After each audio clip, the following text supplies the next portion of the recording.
Hello, my name is Jean Shafiroff. I'm the host of Successful Philanthropy, a show designed to highlight leaders in the world of philanthropy. Today we have with us a very special guest. Her name is Anna Oliveira. She's the president and CEO of the New York Women's Foundation. This charity is a women's empowerment group. A little bit about Anna. Anna is a powerhouse. She is a spectacular leader and a woman who was recently named to a list by Forbes magazine highlighting the top 12 women leaders in America. Let's all welcome Anna Oliveira. Thank you so much, Jean. It's such an honor to be here. And let me just say thank you for your very generous introduction. That is a gift. Not generous at all. Anna, Totally you are an generous. amazing woman, and I'm just so honored to know you and to be involved with the foundation as I've been over a number of years. Thank you for being here. Anna, can you tell our viewers a little bit about New York Women's Foundation and the work you do? Sure. First of all, your involvement with us is coming very close to 10 years now, and it has been transformative to the foundation. We'll talk more about that. So the New York Women's Foundation is a public foundation in New York City that was created by women to focus on the needs of women, to focus on our lives.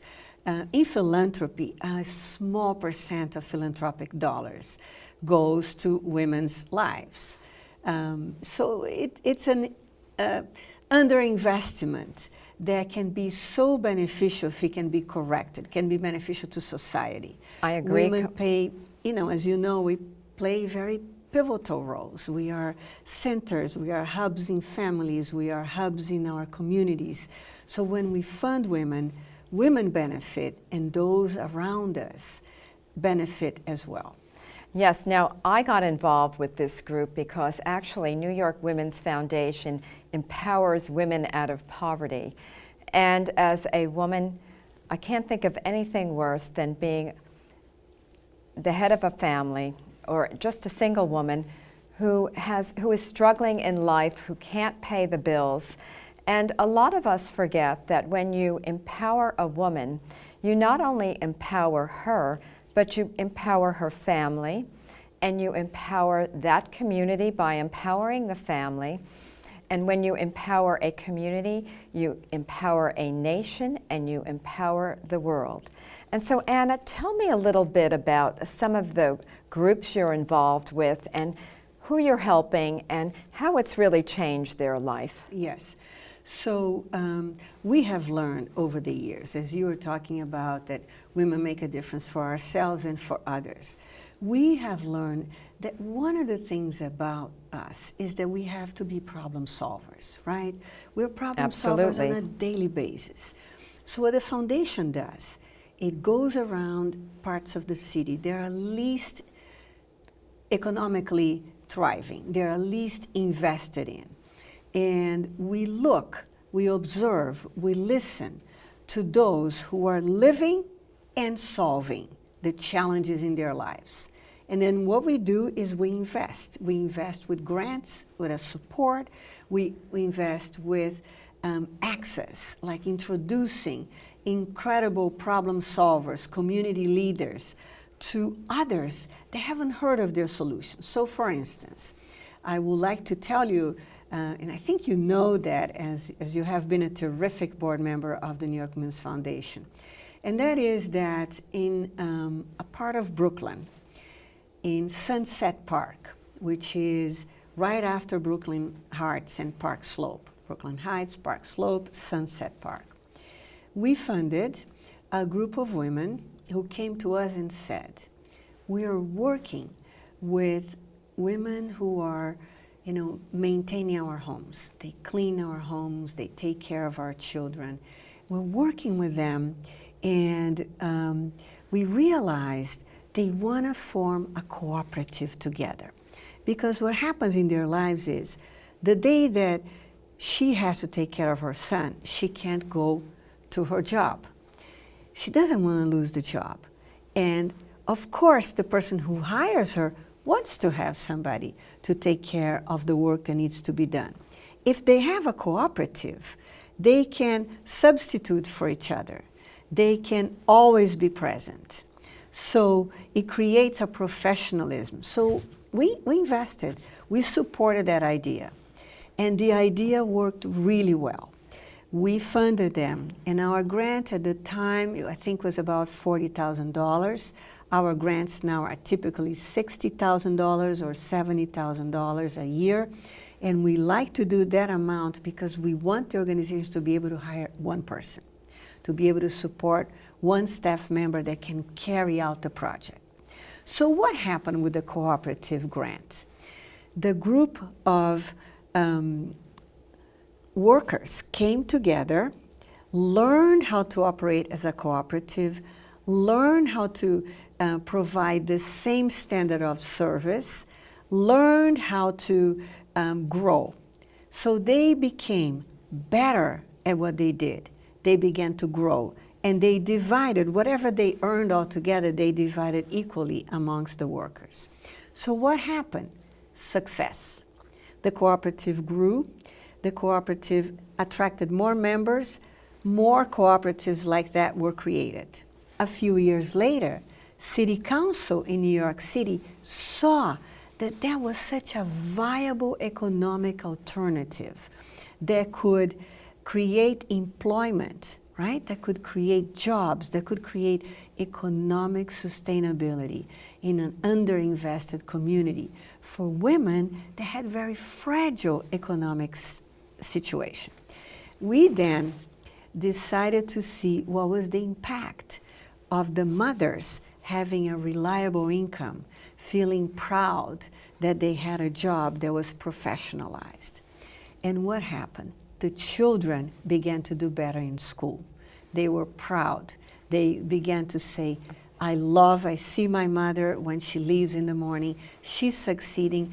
I want to succeed more than my mother is even succeeding. Yeah, I love that. And I've seen that work. And then I wanted you to explain a little bit about this, the soup bread kitchen and what you've done. This is an amazing story, but there are so many stories of of how New York Women's Foundation has enabled women to move forward with their lives, and by empowering them to keep a job and then to even develop a small business, these women are able to provide better for their families, and they feel good about themselves. And as a woman who, right now, I'm not working, and I used to work, but I haven't worked for a long time.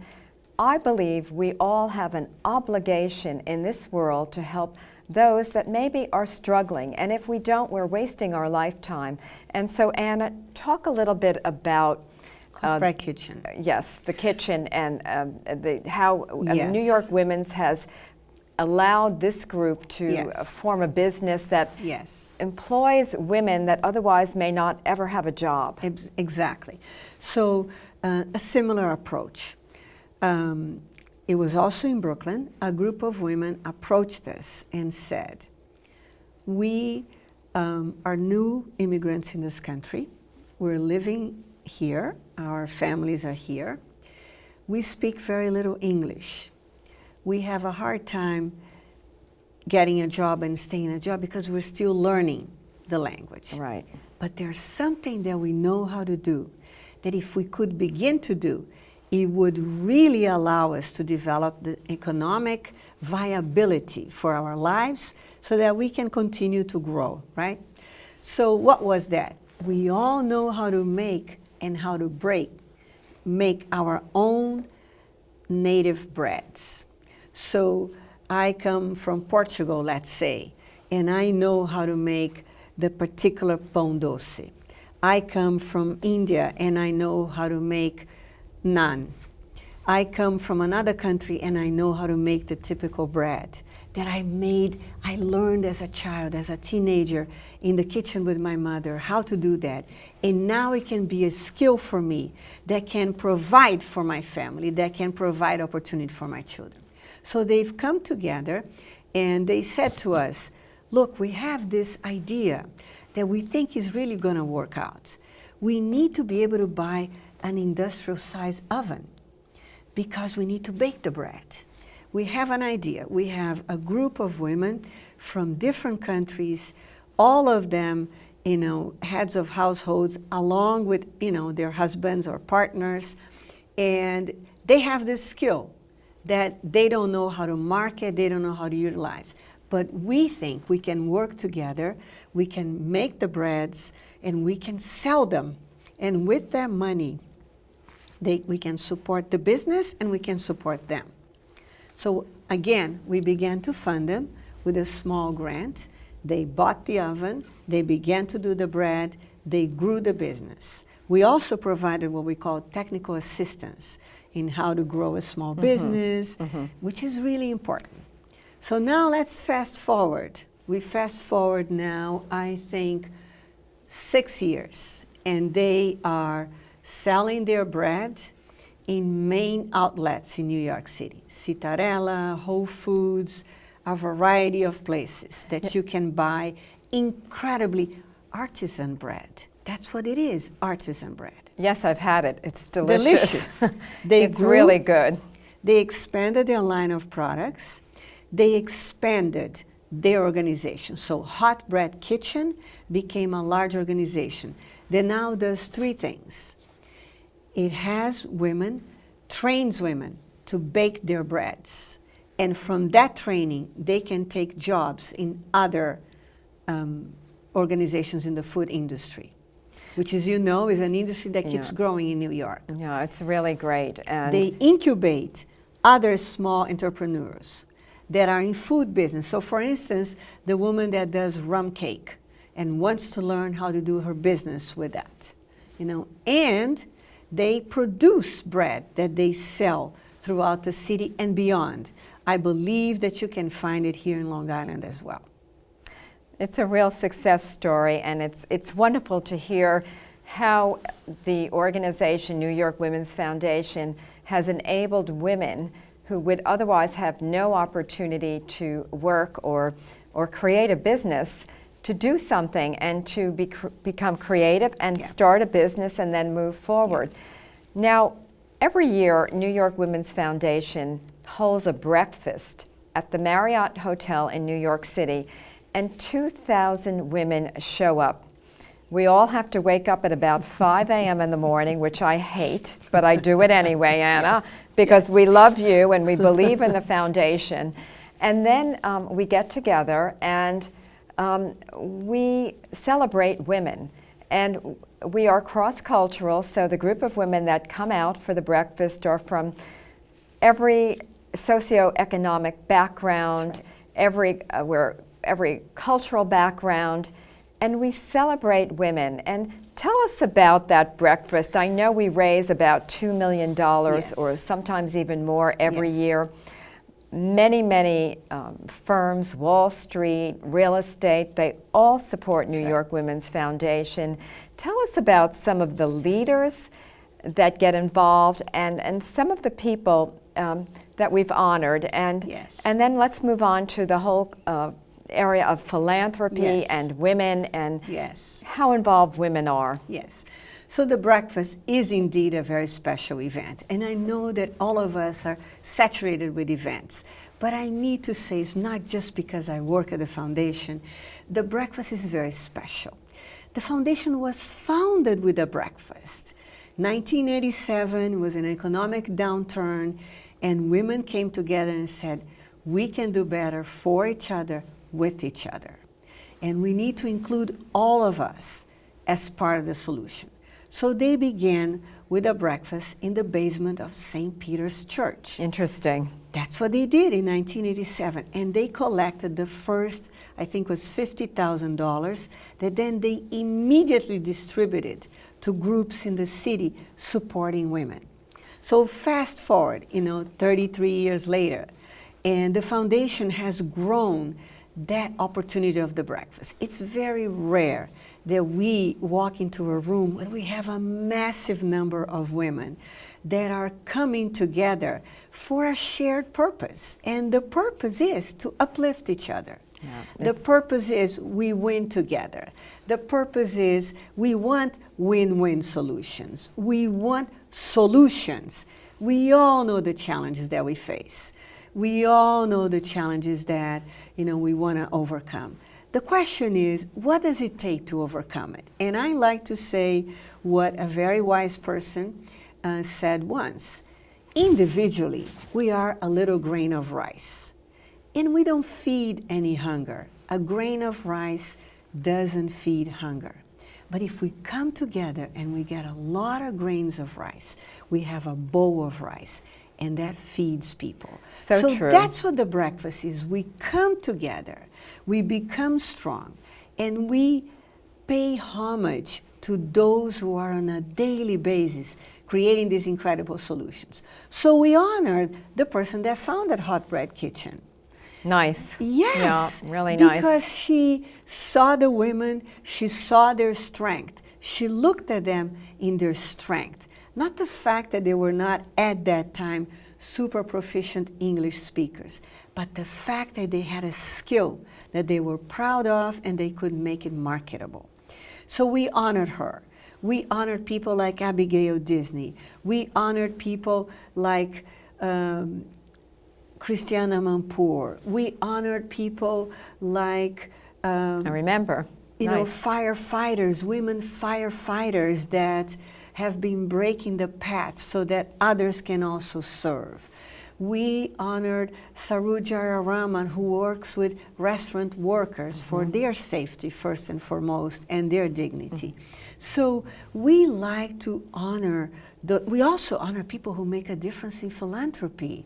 Very important. It takes both sides. It takes those on the ground creating the solutions, and it takes the rest of us supporting those solutions. We all are part of the solution, and we like to say at the breakfast, come as you are, do what you can.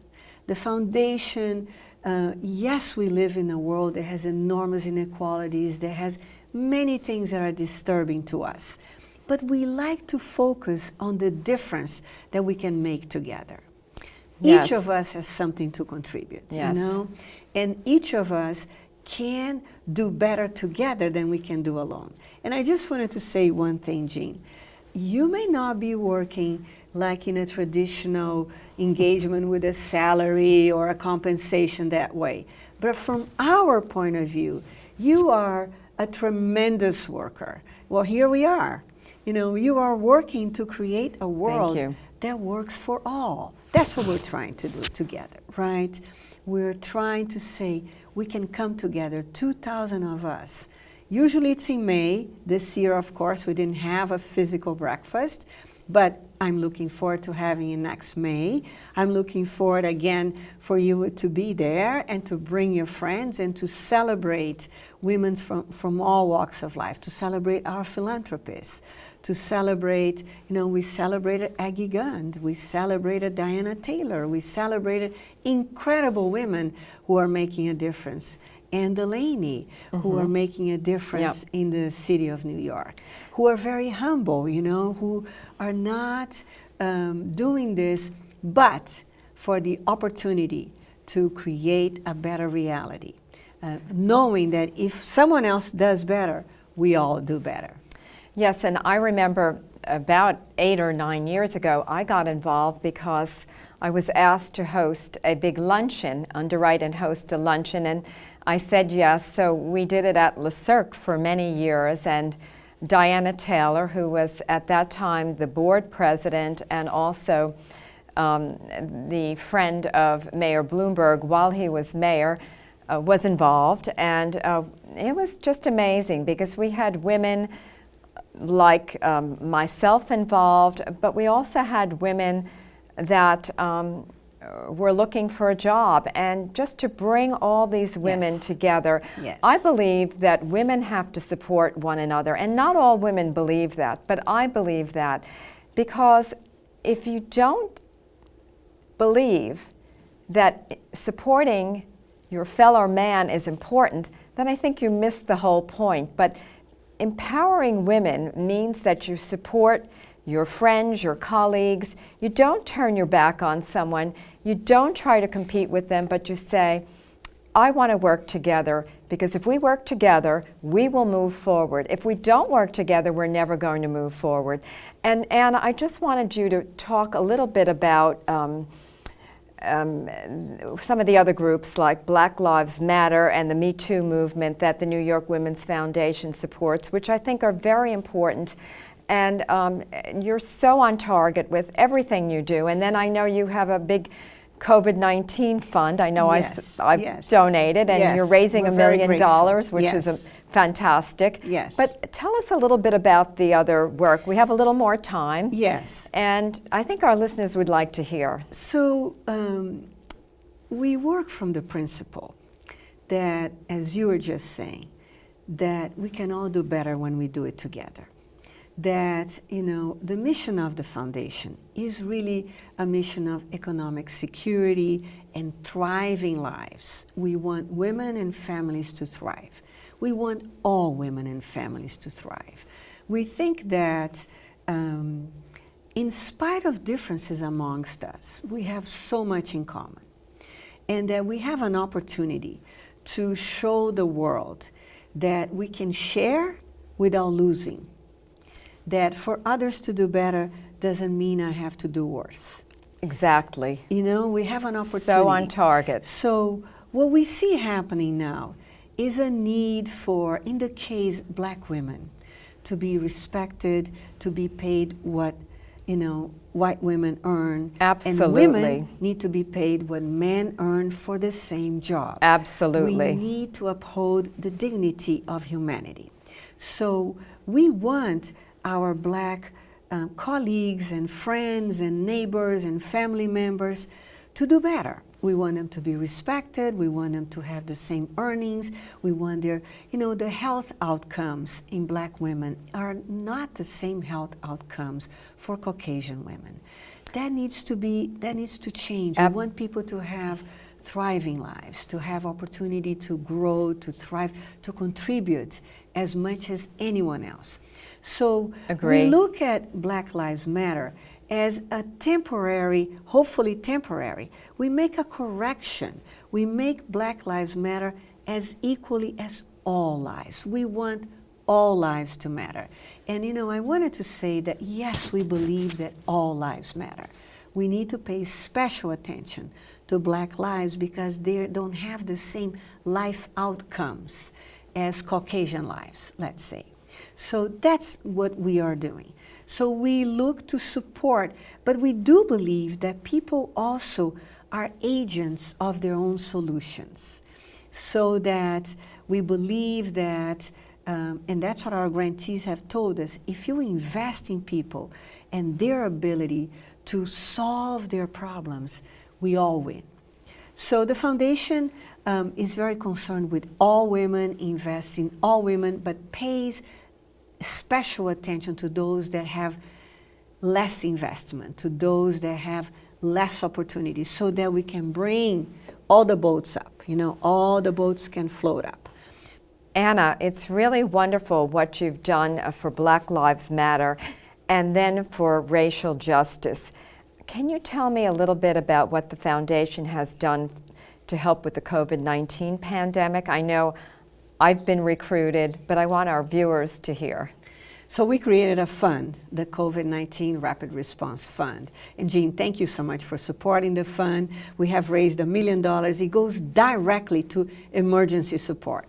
Support for organizations so that they can pay their staff, support for people who depend on the organizations for food, for rent assistance, for transportation, for emergency health needs. So important. And really important. We see that COVID-19 has altered life so quickly and so fast. I'll say. And communities that are already underinvested don't have a lot to fall on.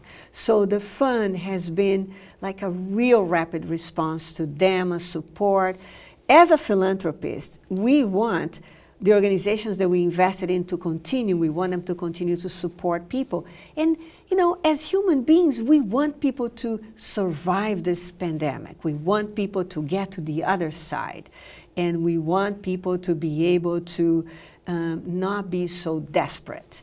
So your support is essential for Well, the fund. thank you, Anna, and thank you to all of our viewers for listening and for learning a little bit about New York Women's Foundation. Anna Oliveira, thank you so much for being with us today. You are one amazing leader, a powerhouse in the world of women's issues. And so this concludes today's program, Successful Philanthropy. Thank you all for tuning in, and I hope to see you next time. Thank you.